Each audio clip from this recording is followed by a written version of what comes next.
wenyewe wanasema wataalamu wa mambo kwamba idha saa fi'lu almar'i sa'at dhununuhu, vitendo vya mtu vikiwa viovu, akiwa mtu ni mwovu, basi siku zote hata dhana zake zinakuwa mbovu.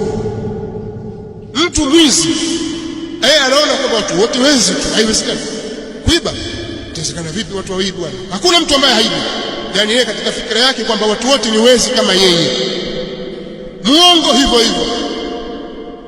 Na watu wenye tabia chafu mbalimbali hawaamini kwamba mtu anaweza kuishi bila ya hivyo alivyo yeye.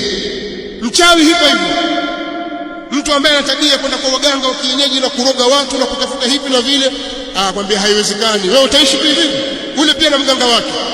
Hawaamini idha saa fi'lu almar'i sa'at dhununuhu. Vitendo vya mtu vinapokuwa vichafu, mara nyingi dhana zake zinakuwa chafu.